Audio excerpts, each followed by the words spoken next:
Hello, lovers of history and epic tales. Thank you for joining us. Today, and continuing our story, we will delve into the dark and terrifying fall of a great king and the rise of one of mythology's most monstrous tyrants, simultaneously with the rise to power and the events that were befalling Zahak, the king of the land of the Arabs, in the neighboring country of Iran. There was a king who no longer held the former glory and prestige among his people. The golden age of Jamshid began to crumble. He became afflicted with arrogance and foolishness. His people grew restless, and their loyalty wavered. His once united empire fractured, with petty kings and warlords rising up on all sides. The people of Persia, desperate for a new leader, looked beyond their borders. A group of people from Pars went to Zahak's service and offered him the kingship of Iran.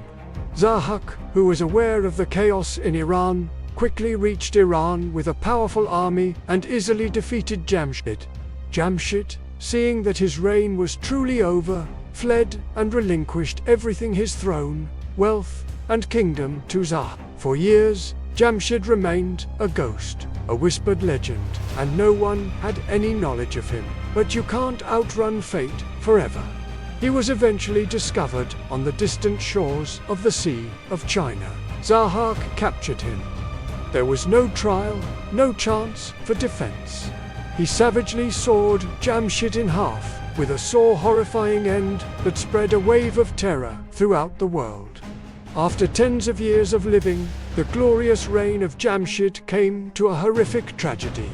It's a stark reminder, no matter how high you climb, the world can bring you down in an instant. With Jamshid's departure, Zahak's reign began, and the people sank into terror and silence. Justice went into hiding, while evil flourished openly. Zahak even took Jamshid's sisters, Shahnameh and Arnavas, into his harem and showed no mercy even to them. But the snakes on Zahak's shoulders had a gruesome appetite. They had to be fed daily with the brains of two young men. Every night, two families would lose a son to feed the king's curse. The very thought is horrifying. Yet, even in the darkest of times, heroes emerge. Two noblemen, Armail and Garmail, were heartbroken by this slaughter. They devised a courageous plan. By disguising themselves as royal cooks, they infiltrated the palace kitchen. When the two daily victims were brought to them, their hearts ached with pity and rage. They couldn't save both, but they could save one. They would sacrifice one young man, but secretly replace the second man's brains with those of a sheep. They'd then tell the survivor to flee into the mountains and never look back. Over time, they saved hundreds of people, supplied them with provisions, and sent them to a remote, mountainous region to start a new life. While these two heroes worked in the shadows, Zahak's cruelty grew. He'd seize any beautiful woman for himself, often by accusing her family of crimes and having them executed. He respected no law, no tradition, no religion. The world was plunged into a seemingly endless night. But how long can such a nightmare last? And who could possibly rise to challenge a king with demonic powers? The answer lies hidden within a story.